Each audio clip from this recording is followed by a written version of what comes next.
Iya, kita bahas lebih dalam bagaimana implikasi dari putusan Mahkamah Konstitusi ini, terutama untuk pelaksanaan pemilu di Indonesia ke depannya. Kami sudah terhubung dengan Ketua DPP Bidang Politik Partai Perindo Yusuf Lakaseng, pakar hukum tata negara Prof. Juanda, serta peneliti Perludem Kavi Adlan Hafiz. Saya sapa terlebih dahulu, selamat sore Bapak-Bapak. Selamat sore, Mbak. Baik. Selamat sore. Ya, baik. Saya sebelum ke Bang Yusuf, karena parpol termasuk Perindo mendapatkan sebuah perubahan yang cukup terkonversi dengan adanya putusan MK yang terbaru ini. Tapi saya ingin bertanya kepada Mas Kavi dari Perludem sendiri, ketika memang ada berbagai pengamatan, baik dampak yang dirasa positif maupun dampak yang dirasa negatif dari perubahan jumlah ambang batas parlemen. Tapi kalau dari Perludem sendiri melihat ini seperti apa pergerakannya ke depan begitu, dan apakah ini memang yang terbaik bagi kebebasan berdemokrasi terutama untuk partai-partai politik yang ada di Indonesia, sehingga gugatan dilayangkan? Ya, baik. Ya, Mbak, terima kasih. Jadi kalau kita sebetulnya kan ini salah satu inisiatif gitu ya, bahwa kami di Perludem memang salah satu visi yang kemudian kami lakukan adalah, atau kegiatan atau aktivitas lembaga kami adalah melakukan upaya-upaya untuk melakukan electoral reform gitu ya, atau melakukan reformasi kepemiluan, baik itu dalam konteks sistem pemilu, kemudian dalam konteks manajemen pemilu, dalam konteks aktor pemilu, dan juga dalam konteks misalnya penegakan hukum pemilu, seperti itu.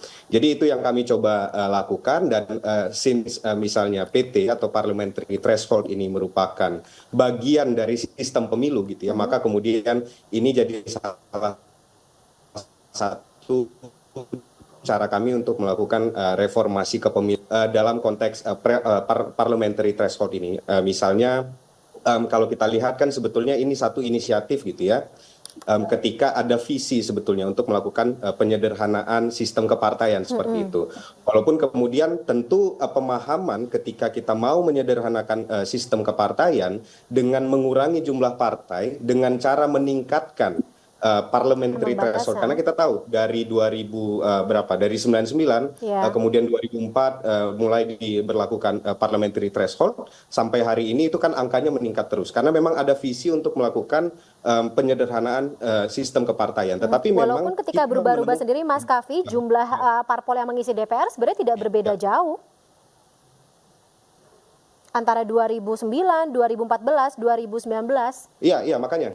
Ya, kita gagal untuk memahami bagaimana konsep penyederhanaan sistem kepartaian sebetulnya. Karena sistem kepartaian itu dilihatnya tidak dari jumlah ansih misalnya. Hari ini ada 9, kemudian 2019 ada 9 gitu ya. Hari ini misalnya kalau berdasarkan Sirekap, hitungan di Sirekap, kemudian quick count itu juga mungkin kira-kira 9 karena masih berbasis pada 4% ketentuan di dalam Undang-Undang Pemilu itu. Tetapi untuk melihat konsep penyederhanaan sistem kepartaian itu adalah dengan melihat misalnya angka fragmentasinya seperti apa, angka effective number of partiesnya seperti apa. Itu yang kemudian dilihat, dan ini tidak selalu tergambarkan dari jumlah partai gitu ya. Ada misalnya kalau saya boleh kasih contoh sedikit, misalnya di zaman Orde Baru gitu ya, ketika ada satu partai yang sangat mendominasi, tetapi di dalam parlemen itu ada 3 partai sebetulnya kan, ada Golongan Karya, ada PDI, dan juga ada P3 seperti itu. Nah, tetapi dalam kajian ilmu politik misalnya itu tidak dianggap sebagai sistem 3 partai atau sistem multipartai sederhana.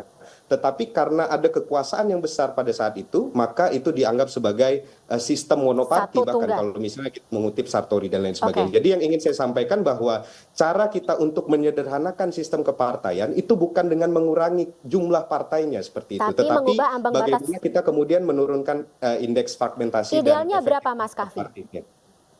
Baik. Idealnya, ambang batas parlemen yang ideal menurut Anda dan Perludem khususnya? Iya, kalau kami tentu ambang batas parlemen itu memang harus menggunakan, jadi gini Mbak, sebelumnya memang ketika kita lihat angka itu naik terus gitu ya, dari 2%, 3,5, kemudian 4%, itu kan memang dirumuskan tanpa ada landasan apapun gitu ya. hanya ya saya nggak tahu apa yang kemudian menjadi pertimbangan. apa yang ada di alam pikirnya anggota DPR atau para pembentuk undang-undang pada saat itu gitu. Tetapi yang pasti adalah kita harus meletakkan ada basis ilmiah gitu ya untuk kemudian menentukan.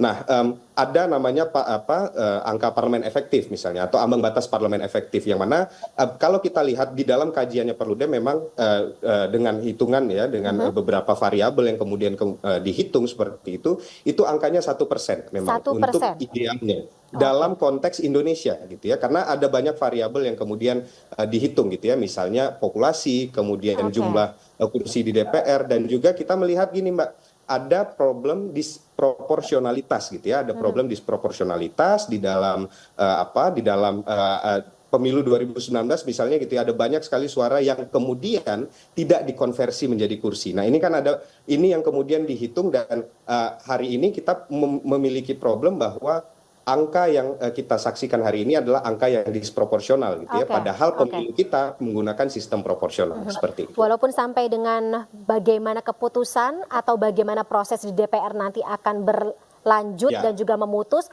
baru bisa akan berlaku di tahun atau pemilu di tahun 2029 ya. 2029, Oke, 2029. baik. Kalau Ya. begitu saya ke Bang Yusuf. Bang Yusuf, berarti setiap parpol akan mendapatkan kesempatan untuk mendapatkan untuk melewati ambang batas parlemen dengan nominal yang lebih bersahabat, lebih manusiawi dan lebih sesuai untuk demokrasi di Indonesia sesuai dengan pengamatannya baru di tahun 2029, Bang Yusuf.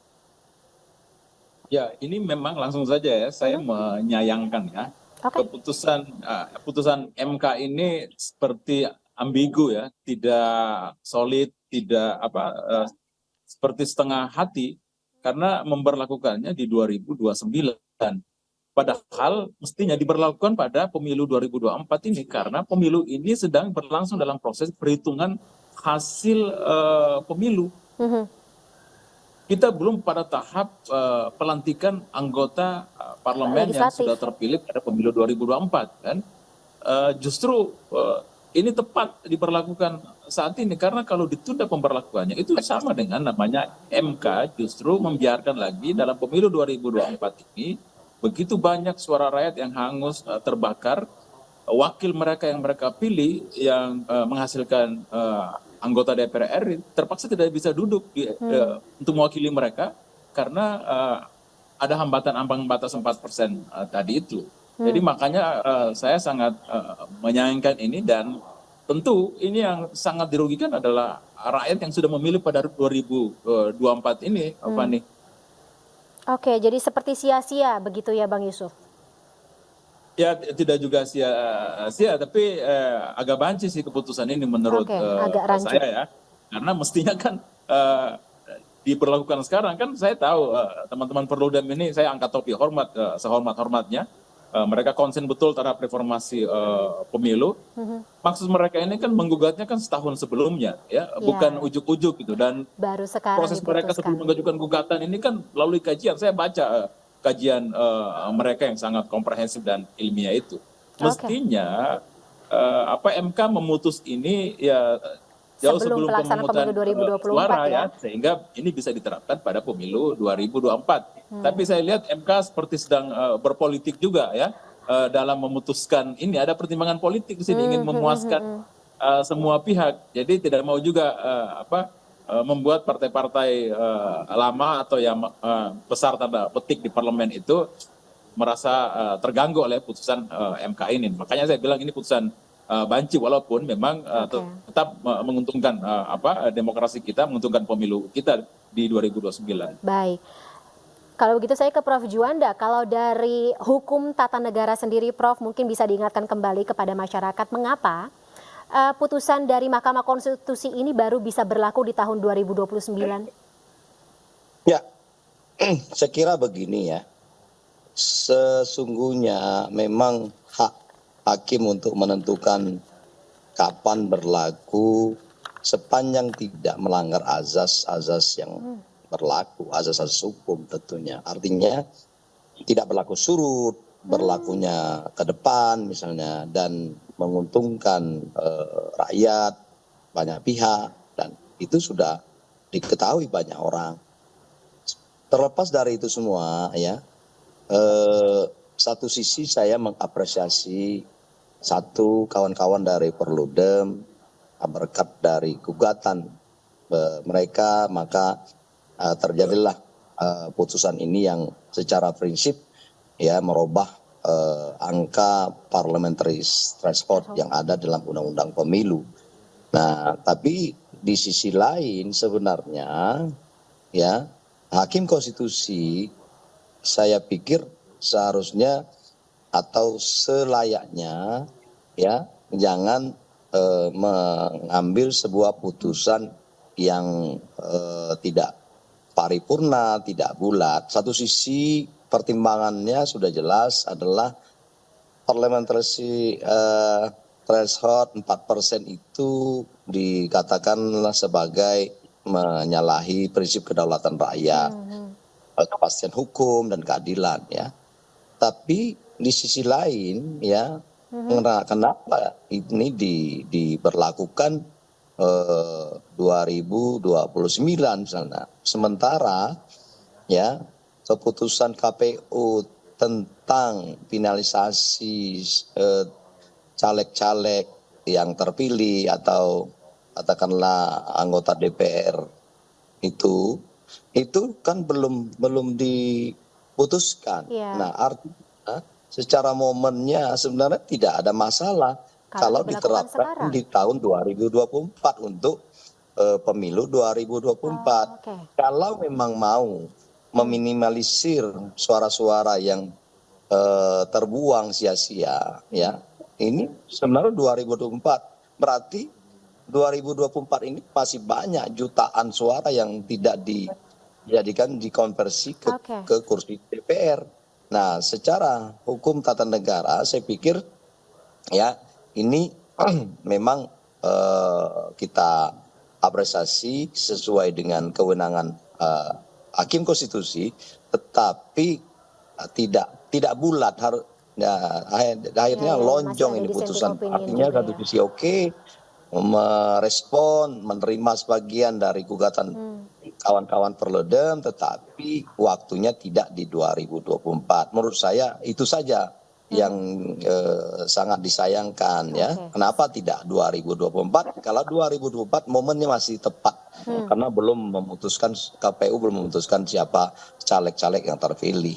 Senada dengan Bang Yusuf ya tadi, ini putusannya baik tapi timingnya rancu begitu.